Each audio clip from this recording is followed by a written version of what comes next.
Les quelques 1250 membres du personnel de la présidence ont reçu des présents de la part du couple présidentiel à l'occasion de la fête de la Nativité 2010 aujourd'hui. Des jouets ont été ainsi distribués aux enfants du personnel âgés de moins de 12 ans.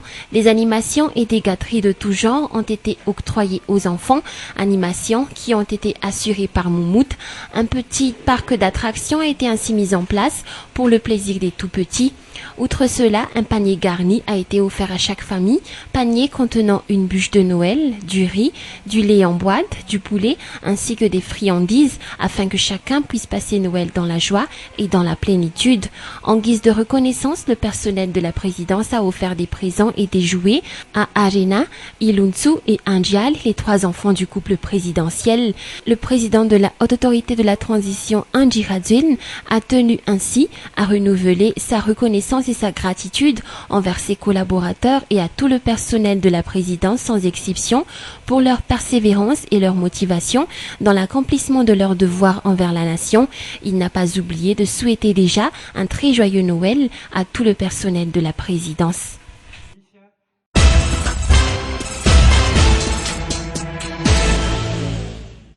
17 étudiants issus de l'université Harris School de Chicago, préparant leur doctorat, ont effectué un stage d'une semaine dans la Grande Île. Plusieurs secteurs et domaines ont fait l'objet d'approfondissements à cet effet, à savoir la bonne gouvernance, les différentes institutions de l'État, le domaine politique, social et économique de la Grande Île.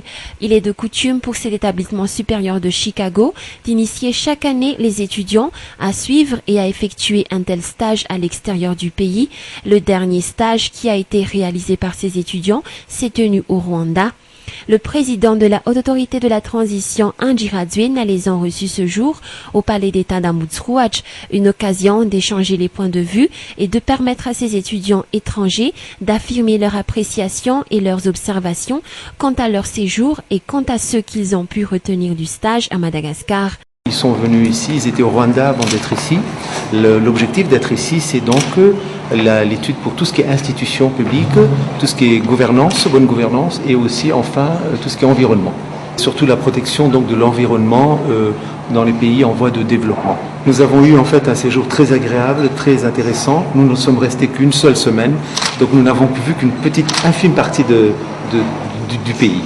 Nous voyons qu'il y a beaucoup de challenges en fait à Madagascar actuellement sur le plan politique, sur le plan économique, et donc ça a été très intéressant de discuter avec lui parce qu'en fait ça nous a permis de voir un peu sa vision, la vision de la conduite du pays sur le moyen long terme. Un rapport suivi d'une présentation sera effectué par ces étudiants, rapport qui sera ensuite adressé au gouvernement américain.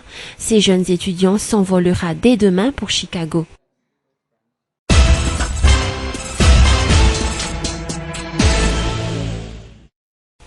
À quelques jours de la fête de la Nativité, les chauffeurs de taxi figurent parmi les malheureuses victimes de l'embouteillage monstre qui règne dans la capitale actuellement.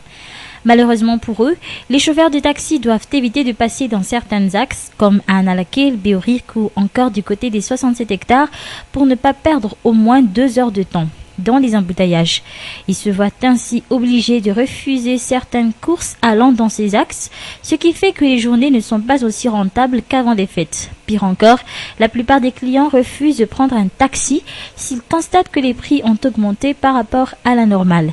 Les chauffeurs de taxi vont encore devoir patienter au moins 2 semaines avant que cette période maigre ne soit passée. Cette année, les embouteillages ont pris de l'ampleur par rapport aux autres années, selon les chauffeurs de taxi. La portion de route bloquée dans le centre-ville et les marchands ambulants inondant presque toutes les actes du côté d'Analakil en sont les principales causes.